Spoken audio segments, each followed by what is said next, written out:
Breaking చూస్తున్నాం. హైదరాబాద్లో ప్రమాదకరంగా మారే విద్యుత్ వైర్లు, విద్యుత్ స్తంభాలపై విచ్చలవిడిగా నెట్వర్క్ వైర్లు లాగడంతో ప్రమాదాలు జరుగుతున్నాయి. విద్యుత్ షాక్తో 2 రోజులు 8 మంది మృతి చెందిన పరిస్థితి. విద్యుత్ శాఖ ఉన్నతాధికారులతో డిప్యూటీ సీఎం బట్టి విక్రమార్క సమీక్ష సమావేశం నిర్వహించారు.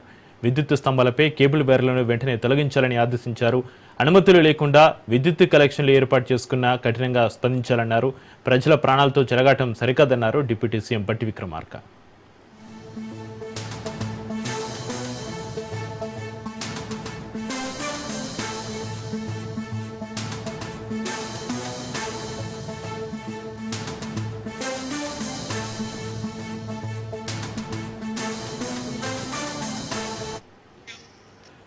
హైదరాబాద్లో ప్రమాదకరంగా మారే విద్యుత్ వైర్లు, విద్యుత్ స్తంభాలపై విచ్చలవిడిగా నెట్వర్క్ వైర్లు లాగడంతో ప్రమాదాలు జరుగుతున్నాయి. విద్యుత్ షాక్తో 2 రోజులు 8 మంది మృతి చెందారు. విద్యుత్ శాఖ ఉన్నతాధికారులతో డిప్యూటీ సీఎం బట్టి విక్రమార్క సమీక్ష సమావేశం నిర్వహించారు.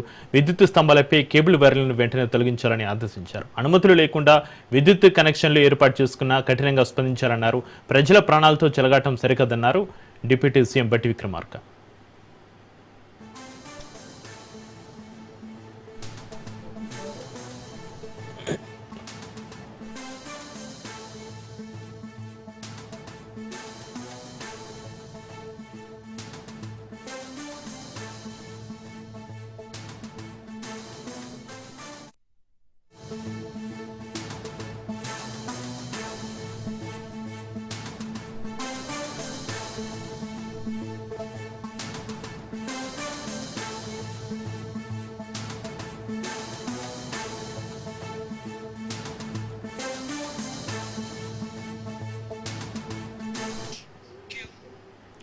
రెటిగా విద్యుత్ శాఖ ఉన్నతాధికారులతో డిప్యూటీ సీఎం బట్టి విక్రమార్క సమీక్ష సమావేశం నిర్వహించారు. విద్యుత్ స్తంభాలపై కేబుల్ వైర్లను వెంటనే తొలగించాలని ఆదేశించారు. ఇక ఈ సమీక్ష సమావేశానికి సంబంధించి మరింత సమాచారాన్ని మా ప్రతినిధి సైదులు లైవ్ లో అందిస్తారు. సైదులు, విద్యుత్ శాఖ ఉన్నతాధికారులతో డిప్యూటీ సీఎం బట్టి విక్రమార్క సమీక్ష సమావేశానికి సంబంధించి మీ దగ్గర ఉన్న అప్డేట్స్ ఏంటి సైదులు? చక్రి, ఉప ముఖ్యమంత్రిగా ఉన్నటువంటి బట్టి విక్రమార్క విద్యుత్ శాఖ అధికారులతో రివ్యూ మీటింగ్ ఏర్పాటు చేశారు. అయితే గత 2 రోజుల నుంచి విద్యుత్ ప్రమాదాలు హైదరాబాద్లో చోటు చేసుకుంటున్నాయి. ఈ ప్రమాదాల్లో 8 మంది మృతి చెందిన విషయం అందరికీ తెలిసిన విషయమే. దానికి గల కారణాలు ఏంటి, ఎందుకు విద్యుత్ కేబుల్స్ నుంచి ఈ యొక్క ప్రమాదాలు చోటు చేసుకుంటున్నాయన్న దానిపైన కూడా ఉన్నతాధికారులతోటి రివ్యూ మీటింగ్ బట్టి విక్రమార్క ఏర్పాటు చేశారు. అయితే ప్రధానంగా గ్రేటర్ హైదరాబాద్ పరిధిలో విచ్చలవిడిగా విద్యుత్ స్తంభాలపైన కేబుల్ నెట్వర్క్ వైర్లు ఉండటంతో వాటి ద్వారా ఈ యొక్క నేరుగా విద్యుత్ సరఫరా అవుతుండడం, సో అవి ఎక్కడక్కడ కొంత లూజ్ కనెక్షన్స్తో పాటుగా కొన్ని కేబుల్స్ కట్ కావడంతో సో వాటికి విద్యుత్ సరఫరా అయ్యి ఇలాంటి ప్రమాదాలు చోటు చేసుకుంటున్నట్టుగా కూడా గుర్తించారు. సో దానిలో భాగంగా ఎట్టి పరిస్థితుల్లో కూడా ఇలాంటి ప్రమాదాలు మరోసారి జరగకుండా ఉండాలంటే ఏం చేయాలన్న దానిపైన కూడా ఉన్నత శాఖ అధికారులతోటి బట్టి విక్రమార్క రివ్యూ మీటింగ్ ఏర్పాటు చేశారు. అయితే గ్రేటర్ హైదరాబాద్ పరిధిలో పెద్ద మొత్తంలో ఈ యొక్క నెట్వర్క్ కేబుల్స్ విద్యుత్ స్తంభాలపైన ఉండడంతో వాటిని వెంటనే తొలగించాలని విద్యుత్ శాఖ అధికారులకు ఆదేశాలు జారీ చేశారు బట్టి విక్రమార్క. ఇక గ్రేటర్ హైదరాబాద్ పరిధిలో ఇక నుంచి అంటే రేపటి నుంచి దాదాపుగా ఒక 10-15 రోజుల పాటు కూడా ఎక్కడైతే విద్యుత్ స్తంభాలపైన విచ్చలవిడిగా ఈ యొక్క నెట్వర్క్ కేబుల్స్ ఉన్నాయో వాటినన్నింటిని కూడా తొలగించే పనిలో ఉన్నారు.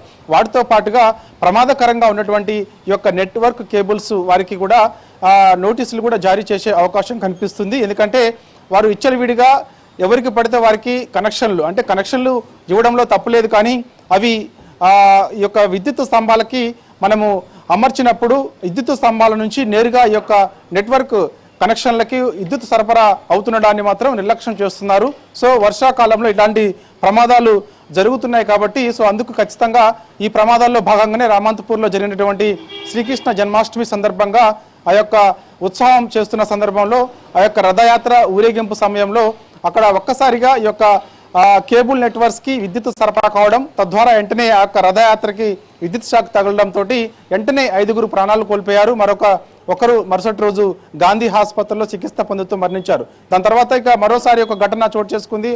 అది కూడా ఆ సమయంలో కూడా మరొక 2 చనిపోయారు. కాబట్టి సో ఇలాంటి ప్రమాదాలు తరచుగా జరుగుతుండడంతో ప్రభుత్వం కూడా చాలా సీరియస్ అయింది. సో దాని ద్వారా విద్యుత్ సరఫరా గల కారణాలు ఏంటి, ఎందుకు ఈ యొక్క నెట్వర్క్ కేబుల్స్ ద్వారా విద్యుత్ సరఫరా అవుతుందంటే లూజ్ కనెక్షన్స్ ఉండడము, కేబుల్స్ కట్టు కావడము, అవి నేరుగా విద్యుత్ స్తంభాలపైన ఉండడంతో ఈ విధంగా విద్యుత్ సరఫరా కేబుల్స్కి అవుతుందన్నట్టుగా కూడా ప్రధానంగా గుర్తించారు. దానిలో భాగంగా ముఖ్యంగా కూకట్పల్లి ఏరియా కానీ, దిల్సుఖ్ నగర్ కానీ, అదేవిధంగా అమీర్పేట లాంటి ప్రాంతాల్లో కానీ ఎక్కువగా ఈ యొక్క మనకి స్టడీ సర్కిల్స్ ఎక్కువ ఎక్కడైతే ఉంటాయో ఆ యొక్క ప్రాంతాలలో కూడా పెద్ద ఎత్తున ఈ యొక్క విద్యుత్ స్తంభాలపైన కేబుల్స్ ఉన్నట్టుగా కూడా గుర్తించడం జరిగింది. వెంటనే వాటిని తొలగించాలని చెప్పేసి కూడా ఉప ముఖ్యమంత్రిగా ఉన్నటువంటి బట్టి విక్రమార్క అధికారులకు ఆదేశాలు జారీ చేశారు. కాబట్టి సో రేపటి నుంచి కంటిన్యూగా ఈ యొక్క కేబుల్ నెట్వర్క్స్ అన్నింటిని కూడా తొలగించే పనిలో అధికారులు ఉండే అవకాశం కనిపిస్తుంది. ఇక మనకి రామంతపూర్లో జరిగినటువంటి ఘటన ఏదైతే ఉందో శ్రీకృష్ణ జన్మాష్టమి సందర్భంగా ఆ యొక్క రథయాత్ర జరుగుతున్న సందర్భంలో జరిగినటువంటి ప్రమాదం అయితే ఉందో ఆ ప్రమాదానికి సంబంధించి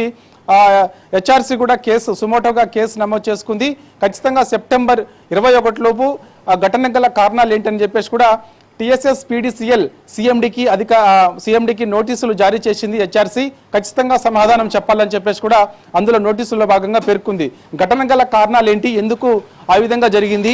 సో ఇక మనకి శ్రీకృష్ణ జన్మాష్టమి సందర్భంగా రామంతపూర్లో ఆ యొక్క రథయాత్ర జరుగుతున్నప్పుడు ఆ యొక్క కేబుల్స్ ఏవైతే ఉన్నాయో నెట్వర్క్ కేబుల్స్కి విద్యుత్ సరఫరా ఏ విధంగా జరిగింది, దానికి గల కారణాలంటే నిర్లక్ష్యం ఎక్కడ ఉంది, విద్యుత్ శాఖ అధికారులు నిర్లక్ష్యం కనిపిస్తుందా, లేకపోతే కేబుల్ నెట్వర్క్కి సంబంధించినటువంటి వారు నిర్లక్ష్యం కనిపిస్తుందా, ఎవరు నిర్లక్ష్యం వహించారు, దీనికి గల కారణం ఏంటనే దానిపైన కూడా సుమోటోగా హెచ్ఆర్సీ కేసు నమోదు చేసుకుంది. దానిలో భాగంగా టీఎస్ఎస్ పీడీసీఎల్ సీఎండీకి నోటీసులు జారీ చేసింది. ఖచ్చితంగా సమాధానం చెప్పాలని చెప్పేసి కూడా అన్నది. కాబట్టి సో ఖచ్చితంగా ఇక ప్రభుత్వం కూడా ఇలాంటి ఘటనలు వరుసగా చోటు చేసుకుంటున్నాయి. కాబట్టి గ్రేటర్ హైదరాబాద్ పరిధిలోనే కాదు తెలంగాణ రాష్ట్ర వ్యాప్తంగా ఎక్కడైనా సరే విద్యుత్ స్తంభాలపైన పెద్ద ఎత్తున వైర్లు ఉండడం, అవి ఇష్టానుసారంగా పర్మిషన్స్ ఇవ్వడం, కొందరు విద్యుత్ శాఖ అధికారులు చేతులు అంటే కొంత లంచాలు తీసుకొని కూడా ఇలాంటి విద్యుత్ కనెక్షన్లు విచ్చలవిడిగా పర్మిషన్స్ ఇవ్వడంతో ఇలాంటి ప్రమాదాలు చోటు చేసుకుంటున్నాయి. కాబట్టి అధికారుల్లో కూడా కొంత తప్పిదం కనిపిస్తుంది. ఎందుకంటే మనకి ఒక విద్యుత్ స్తంభం పైన ఏ పరిధిలో మనకి కేబుల్స్ ఉండాలి ఏంటనేది కూడా చూసుకోవాల్సిన అవసరం ఉంటుంది. కానీ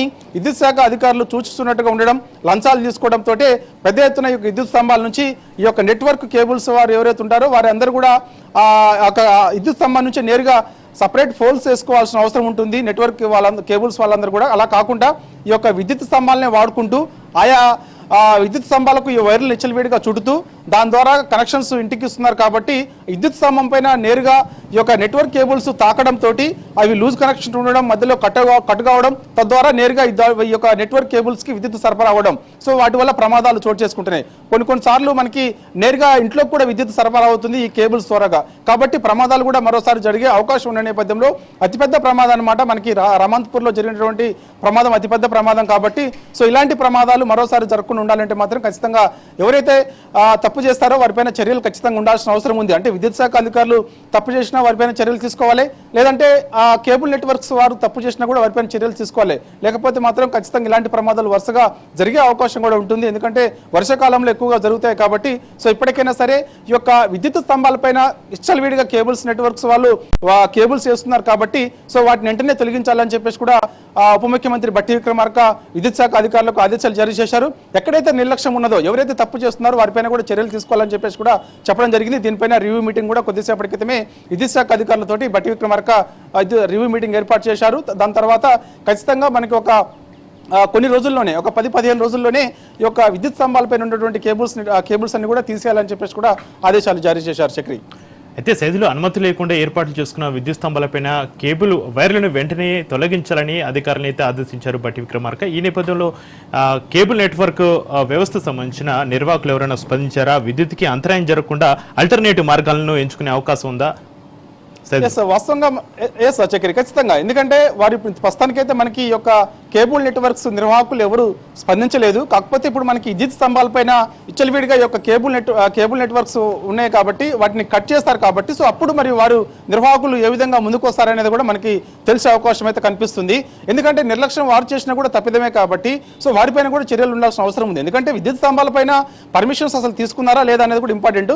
లేదంటే ప్రత్యామ్నాయ మార్గం ఎంచుకోవాల్సిన అవసరం ఉంటుంది. ఎందుకంటే విద్యుత్ స్తంభాలకు సంబంధించి మనకి వర్షాకాలంలో ఎక్కడెక్కడ కొన్ని లూజ్ కనెక్షన్స్ ఉన్నప్పుడు విద్యుత్ సరఫరా అవుతుంది. కాబట్టి సో తద్వారా ఈ యొక్క కేబుల్ నెట్వర్క్స్ కూడా విద్యుత్ సరఫరా అయ్యి ప్రమాదాలు చోటు చేసుకుంటాయి. కాబట్టి సో ప్రత్యామ్నాయంగా ఈ యొక్క కేబుల్ నెట్వర్క్స్ నిర్వాహకులు ఎవరైతే ఉంటారో పర్మిషన్స్ తీసుకొని ప్రభుత్వం నుంచి ఆయా ప్రాంతాలలో సపరేట్గా ఒక పోల్స్ కూడా ఏర్పాటు చేసుకుంటే బాగుంటుంది తప్ప వాళ్ళు ఎటువంటి పోల్స్ ఏర్పాటు చేసుకోకుండా నేరుగా ఈ విద్యుత్ స్తంభాలనే వినియోగించుకుంటున్నారు. కాబట్టి గ్రేటర్ హైదరాబాద్ పరిధిలో విచ్చలవిడిగా విద్యుత్ స్తంభాలపైన ఈ యొక్క కేబుల్ నెట్వర్క్స్ వైర్లు విచ్చలవిడిగా ఉండిపోతున్నాయి. కాబట్టి చాలా సందర్భాల్లో మనం చూస్తుంటాం, జర్నీ చేస్తున్నప్పుడు, టూ వీలర్స్ వెళ్తున్నప్పుడు ఈ యొక్క కేబుల్ నెట్వర్క్స్ వైర్లన్నీ కూడా విద్యుత్ స్తంభాల నుంచి కట్టే కిందికి వెళ్లాడుతూ ఉంటాయి అన్నమాట.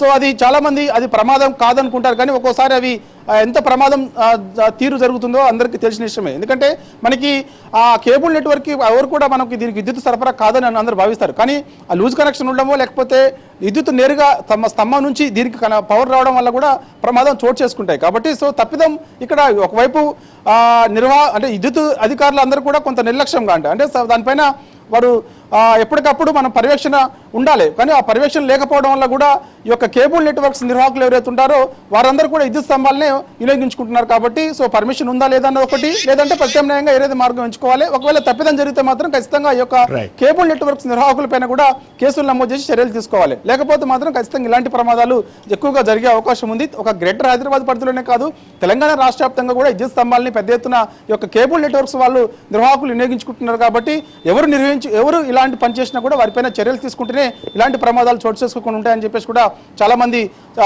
బాధితులు ముందుకు వచ్చి చెప్తున్న పరిస్థితి కనిపిస్తుంది.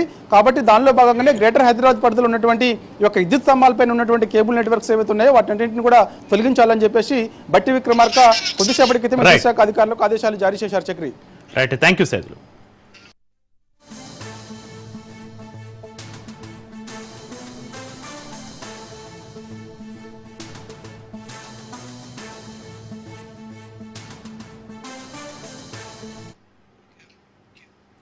కేంద్ర కేబినెట్ కీలక నిర్ణయాలు తీసుకుంది. కోటలో కొత్త ఎయిర్పోర్ట్ నిర్మాణానికి ఆమోదం తెలిపింది కేంద్ర ప్రభుత్వం. ఇక కోట ఎయిర్పోర్టుకు 1,507 కోట్లు మంజూరు చేసింది. ఇక కటక్ భువనేశ్వర్ 6 లైన్ల రింగ్ రోడ్డుకు ఆమోదం తెలిపింది. రింగ్ రోడ్డుకు 8,307 కోట్లు మంజూరు చేసింది కేంద్రం.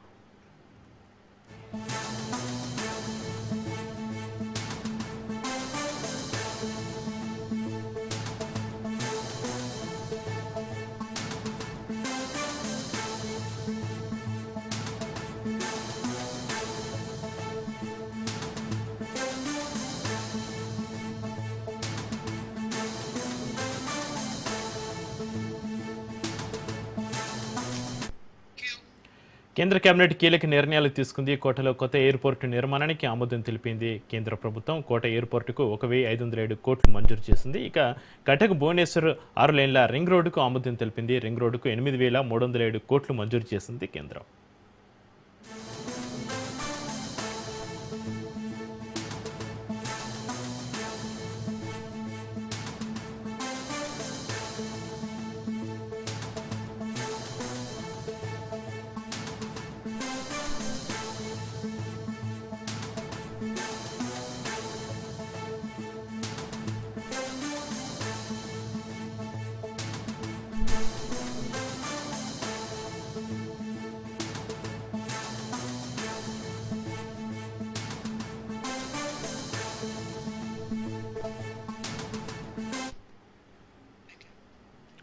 నెల్లూరు ఎమ్మెల్యే వెంకటకృష్ణారెడ్డి కదలికపై కొందరు అనుమానితులు రెక్కి నిర్మించారు. వెంకటకృష్ణారెడ్డి పర్యటన వీడియోలు డ్రోన్లతో తీశారు. మాజీ ఎమ్మెల్యే ప్రతాప్ రెడ్డి అనుచరులు వేణు వినోద్.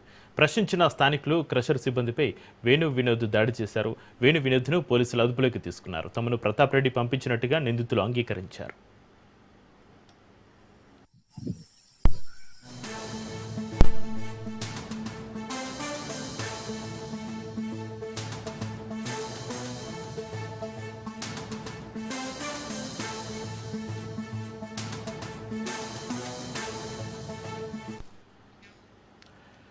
బ్రేకింగ్ న్యూస్ చూస్తున్న ఏలూరు ఎమ్మెల్యే వెంకటకృష్ణారెడ్డి కదలికపై కొందరు అనుమానితులు రెక్కి నిర్వహించారు. వెంకటకృష్ణారెడ్డి పర్యటన వీడియోలు డ్రోన్లతో తీశారు. మాజీ ఎమ్మెల్యే ప్రతాప్ రెడ్డి అనుచరులు వేణు వినోద్. ప్రశ్నించిన స్థానికులు క్రషర్ సిబ్బందిపైన వేణు వినోద్ దాడి చేశారు. వేణు వినోద్ను పోలీసులు అదుపులోకి తీసుకున్నారు. తమను ప్రతాప్ రెడ్డి పంపించినట్టుగా నిందితులు అంగీకరించారు.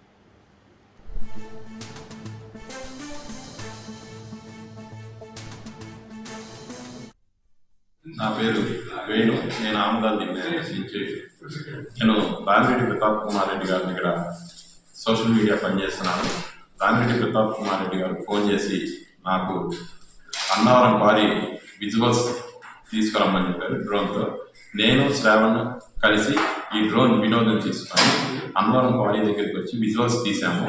ఈ డ్రోన్ విజువల్స్ తీసే టైంలో ఎవరైనా కానీ మీకు అడ్డొస్తే కొట్టండి, కత్తులతైనా నరకండి అని అన్నారు. అది నాకు తీసుకొని వచ్చేసాను. గొడవలు చేశాము. అనంతరం మేమిద్దరం ఇక్కడ దొరికిపోయాము. శ్రావణ్ తప్పించుకొని వెళ్ళిపోయాడు. మా దిశపల్లి ఉదయాన్నే 6 గంటలకి మాజీ శాసనసభ్యులు రామారెడ్డి ప్రతాప్ కుమార్ రెడ్డి గారు పిఏ మన్యం రవికుమార్ గారు కాల్ చేశారు. ఉదయాన్నే 7 గంటలకి ఫోటోషూట్ ఉందన్నారు. సరే అని చెప్పి కాబాకు వచ్చాను. ఇక్కడికి వస్తే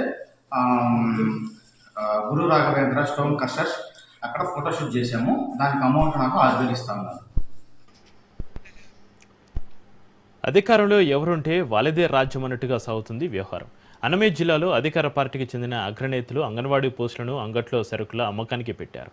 అర్హత లేకున్నా పక్క జిల్లాలకు చెందిన మహిళలకు పోస్టులను అమ్ముకోవడం ఇప్పుడు సంచలనమైంది. మొదట ఒకరికి ₹1,00,000 ఇవ్వమని చెప్పి ఆ తర్వాత మరొకరికి ₹1,80,000 అమ్ముకున్న సంఘటన కలకలం రేపుతుంది. అన్నమయ్య జిల్లా చిన్నగొల్లేపల్లిలో ఓ అంగన్వాడీ పోస్టు ఖాళీగా ఉంది. అందుకు సంబంధించి పొలిసిటీ ఉమామహేశ్వరి అప్లై చేసుకుంది. అయితే సంబంధిత అధికారులకు కొంత సొమ్ము ఇవ్వాలంటూ ఇద్దరు టీడీపీకి సంబంధించిన నేతలు ₹1,00,000 తీసుకున్నట్లుగా బాధితులు చెబుతున్నారు.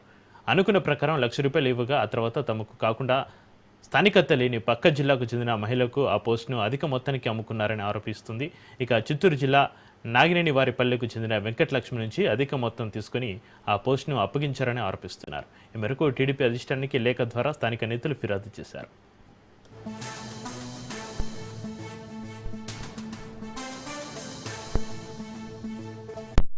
నేను అంగన్వాడీ పోస్టుకు అప్లై చేసిన.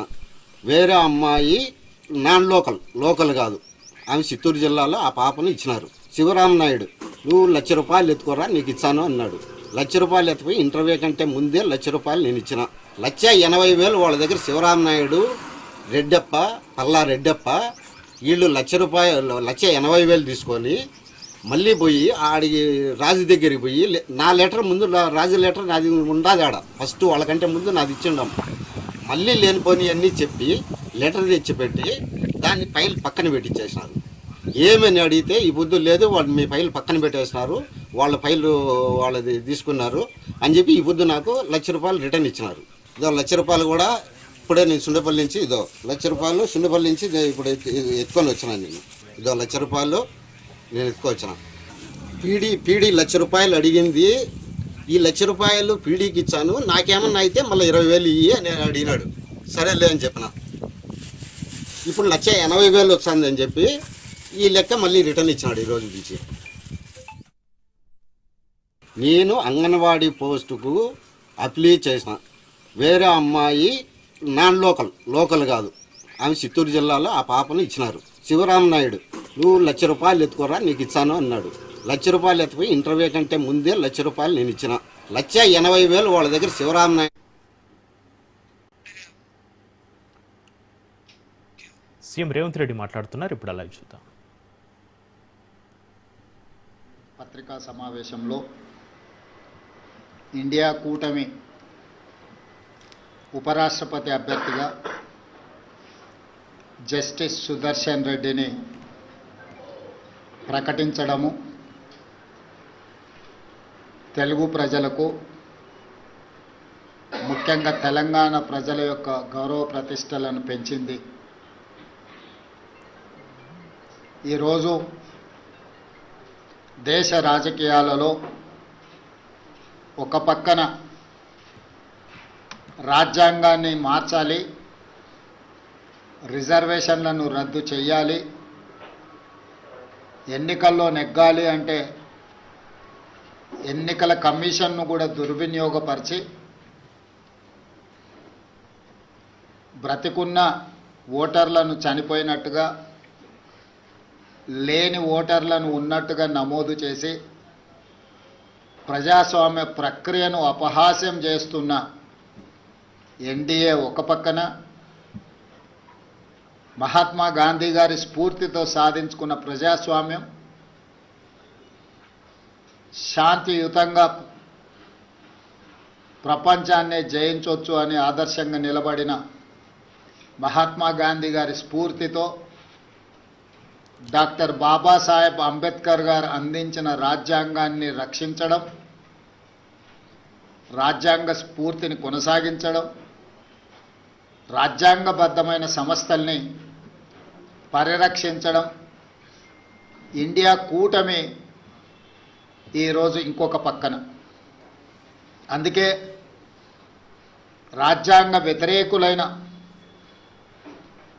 రాజ్యాంగాన్ని రద్దు చేయాలని కుట్రలు చేస్తున్న వాళ్ళను ఈ ఉపరాష్ట్రపతి ఎన్నికల్లో ఓడించడానికి ఇండియా కూటమి రాజకీయ పార్టీలకు అతీతంగా, రాజకీయాలతో సంబంధం లేని ఒక వ్యవసాయ రైతు కుటుంబంలో జన్మించిన తెలంగాణ బిడ్డ, ఉస్మానియా యూనివర్సిటీ పట్టభద్రుడు, తెలంగాణ హైకోర్టు జడ్జిగా, ఇతర రాష్ట్రాలలో చీఫ్ జస్టిస్గా, సుప్రీంకోర్టు జస్టిస్గా సుదీర్ఘకాలం సేవలను అందించి రాజ్యాంగాన్ని పరిరక్షించడమే కాదు, రాజ్యాంగ నిపుణుడిగా పేరుగాంచిన జస్టిస్ సుదర్శన్ రెడ్డిని ఈరోజు అభ్యర్థిగా ప్రకటించడం మనందరికీ గర్వకారణము.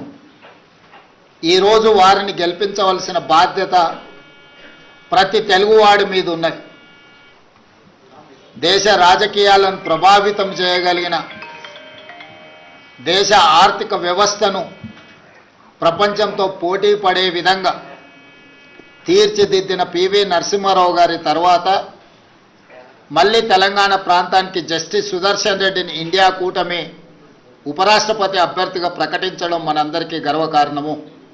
అందుకే ఈరోజు తెలంగాణ రాష్ట్ర ప్రభుత్వం తరఫున ఇండియా కూటమి రాజకీయాలకు అతీతంగా న్యాయ నిపుణుడు, న్యాయ కోవిదుడు జస్టిస్ సుదర్శన్ రెడ్డి గారిని అభ్యర్థిగా ప్రకటించడంతో రాజకీయాలకు అతీతంగా మనందరము ఏకం అవ్వాల్సిన సందర్భము. అందుకే ఈరోజు Telugu Desam party, YSR party, BRS party, MIM party, అదేవిధంగా ఉభయ రాష్ట్రాలలో ఉన్న బీజేపీ రాజ్యసభ, లోక్సభ మెంబర్స్ కూడా విజ్ఞప్తి చేస్తున్నా, తెలుగువాడికి దక్కిన గౌరవం జస్టిస్ సుదర్శన్ రెడ్డి ఉపరాష్ట్రపతి అభ్యర్థిగా ప్రకటించడం. అందుకే మనందరం కలిసికట్టుగా 42 మంది లోక్సభ సభ్యులు, 18 మంది రాజ్యసభ సభ్యులు, ఉభయ రాష్ట్రాలకు సంబంధించిన వాళ్ళందరం ఒక తాటి మీదకి వచ్చి జస్టిస్ సుదర్శన్ రెడ్డి గెలుపులో భాగస్వాములు కావాలి. జస్టిస్ సుదర్శన్ రెడ్డిని గెలిపించవలసిన బాధ్యత మన అందరి మీద ఉన్నది. కాబట్టి చంద్రబాబు నాయుడు గారిని, చంద్రశేఖరరావు గారిని, వైఎస్ జగన్మోహన్ రెడ్డి గారిని, జనసేన అధ్యక్షుడు పవన్ కళ్యాణ్ గారిని, ఎంఐఎం పార్టీ అధ్యక్షుడు అసదుద్దీన్ ఓవైసీ గారిని, అదేవిధంగా ఉభయ కమ్యూనిస్టు పార్టీలు ఈ రాష్ట్రాల నుంచి ప్రాతినిధ్యం లేకపోయినా ఇతర రాష్ట్రాలలో కమ్యూనిస్టు ప్రాతినిధ్యం ఉన్నది కాబట్టి ఆయా పార్టీలను కూడా తెలుగు వాళ్ళుగా మన వాళ్ళు సంప్రదించి మద్దతు కూడగట్టి జస్టిస్ సుదర్శన్ రెడ్డి గారి గెలుపు కోసం పని చేయాలి. జస్టిస్ సుదర్శన్ రెడ్డి గారి గెలవడము ఇప్పుడు అవసరం. ఎందుకంటే రాజ్యాంగాన్ని పరిరక్షించాలంటే న్యాయ నిపుణులు, న్యాయ కోవిదులు రాజ్యాంగాన్ని ప్రజలకు ఆ స్ఫూర్తిని అందించడానికి ఉపరాష్ట్రపతిగా ఉంటే ఇది దేశ ప్రజలకు ప్రయోజనం చేకూరుతుంది, ప్రజాస్వామ్యం కాపాడబడుతుంది. అందుకే ప్రజాస్వామ్యాన్ని పరిరక్షించడానికి రాజకీయాలకు అతీతంగా మనందరం ఏకమై జస్టిస్ సుదర్శన్ రెడ్డి గారిని గెలిపించాల్సిన అవసరం ఉంది. వారికి మద్దతు ఇవ్వవలసిందిగా ఉభయ తెలుగు రాష్ట్రాలలో ఉన్న రాజకీయ పార్టీలను, వాటి నాయకత్వాన్ని ఈరోజు తెలంగాణ కాంగ్రెస్ పార్టీ తరఫున, మంత్రివర్గం తరఫున వారందరూ కూడా నేను విజ్ఞప్తి చేస్తున్నా.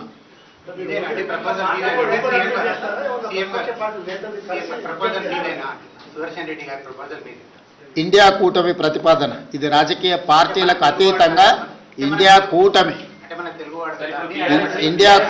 తరఫున అన్ని రాజకీయ పార్టీలను అడుగుతున్నాం.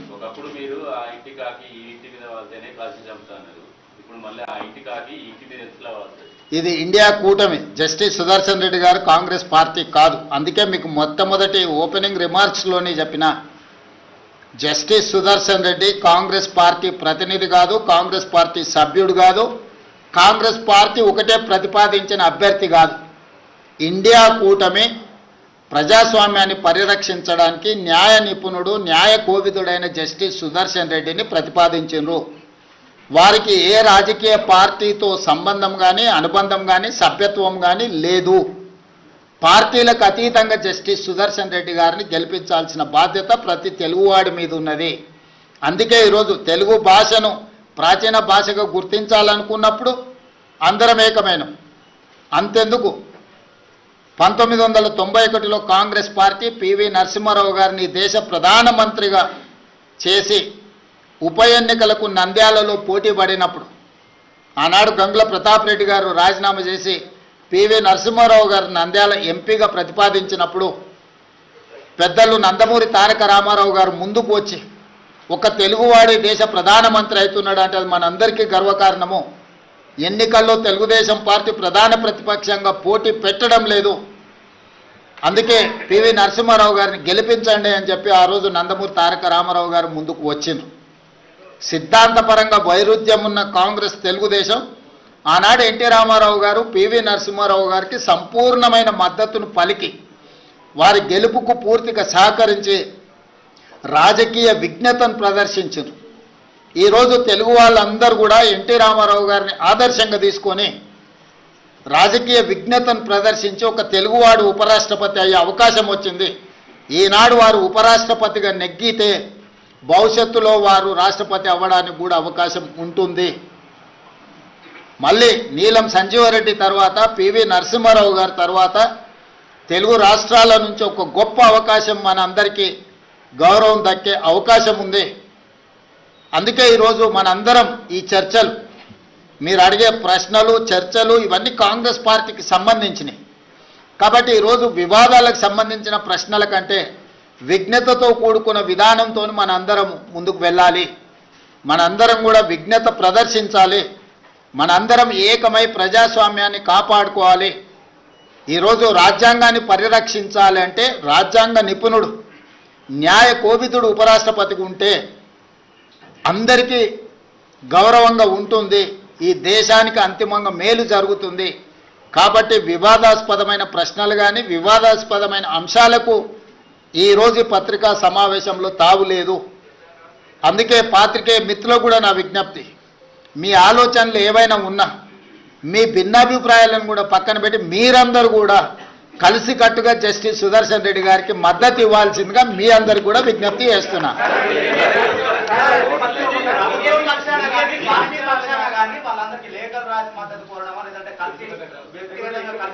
ఖచ్చితంగా మీ అందరి సూచన ఏ రకంగా ఉంటే ఆ రకంగా ముందుకెళ్తాం. ఏదైనా తెలుగు వాళ్ళందరినీ కూడగట్టడమే మా అందరి యొక్క ఉద్దేశము. మీరిచ్చే సూచనలు తీసుకొని ఇంకా మంచి కార్యాచరణ మీరు ఏదైనా ఇప్పుడు ఫస్ట్ रिएक्शन ఇది, क्योंकि आज उपराष्ट्रपति चुनाव में एक किसान परिवार तेलंगाना छोटे गांव से खुद के गांव में पाठशाला नहीं है तो अगले गांव में जाकर पढ़ाई लिखाई करके उस्मानिया यूनिवर्सिटी से लॉ ग्रेजुएट बनकर हाई कोर्ट जज of Andhra Pradesh, Goa Lokayukta chairman, supreme court justice तक एक तेलंगाना किसान का लड़का उतना दूर पहुंच गए. आज India alliance justice Sudarshan Reddy को अपने तरफ से उम्मीदवार बनाए. इसीलिए आज हमारे कैबिनेट और कांग्रेस पार्टी तेलंगाना के जनता के ओर से और तेलुगु जाति के तरफ से हमारी गुजारिश ये है कि Telugu Desam, Jana Sena, YSR, BRS and MIM सब राजनीतिक दल नेता लोगों से एक ही गुजारिश है, हम सब लोग इकट्ठा होकर जस्टिस सुदर्शन रेड्डी जीतने के लिए कोशिश करना. क्योंकि पीवी नरसिंहराव जी के बाद ऐसा मौका नहीं मिला तेलंगाना की ओर से. इसीलिए आज इंडिया अलायंस के उम्मीदवार कोई राजनीतिक दल से उनका कोई लेना देना नहीं है. वो लीगल एक्सपर्ट, कॉन्स्टिट्यूशनल एक्सपर्ट, लगातार देश के लिए सेवा किए. ऐसे जस्टिस सुदर्शन रेड्डी को आज के तारीख में हम सब लोग मिलकर मदद देने का जरूरत है। जिस दिन पीवी नरसिंह राव जी इस देश की प्रधानमंत्री बने, उस दिन तेलुगुदेशम पार्टी अध्यक्ष एनटी रामाराव जी ने नंद्याल बाय इलेक्शन चुनाव में किसी उम्मीदवार को खड़ा नहीं किए, क्योंकि एक तेलुगु प्राइड पीवी नरसिंह राव इस देश के प्रधानमंत्री बने तो हमारे सबका विकास, हमारा सबका पहचान। इसीलिए उस दिन जो एनटी रामाराव ने जो निर्णय लिया, पीवी नरसिंह राव जी को मदद किए, आज भी तेलंगाना की ओर से मेरा एक ही गुजारिश है, justice Sudarshan Reddy non political, non controversial and legal expert, हम सब लोग उनको मदद देना, आने वाले चुनाव में उनको जिताने के लिए मैं गुजारिश कर रहा हूं। मुख्यमंत्री जी, मुख्यमंत्री का एक सवाल है। आप विपक्ष के लोगों का ये कहना है कि एक तरफ तो तेलंगाना कांग्रेस और तेलंगाना की सरकार 42% आरक्षण के लिए दिल्ली से हैदराबाद एक की हुई है, दूसरी तरफ जो एनडीए के कैंडिडेट हैं वो भी ओबीसी हैं, तो क्यों नहीं समर्थन कर रहे? प्रमोद जी अच्छा सवाल किए। जब कांग्रेस पार्टी तेलंगाना में जाति गणना किए, जाति गणना के independent expert committee chairman is justice right, ఇక జస్టిస్ సుదర్శన్ రెడ్డిని ప్రకటించిన గర్వకారణమని, ఓటు చోరీ ప్రజాస్వామ్యాన్ని అపహాస్యం చేస్తుందని కూడా సీఎం రేవంత్ రెడ్డి మీడియా సమావేశంలో తెలపడం జరిగింది. రాజ్యాంగాన్ని మార్చడానికి కుట్రలు జరుగుతున్నాయని, అదేవిధంగా ఎన్నికల కమిషన్ దుర్వినియోగం చేస్తుంది బీజేపీ ప్రభుత్వం అని రేవంత్ రెడ్డి దుర్భాషలాడుతున్న పరిస్థితి. ఇవి ఇప్పటివరకు నా బులెటిన్ అప్డేట్ చూస్తూనే ఉంటాయి. రాష్ట్ర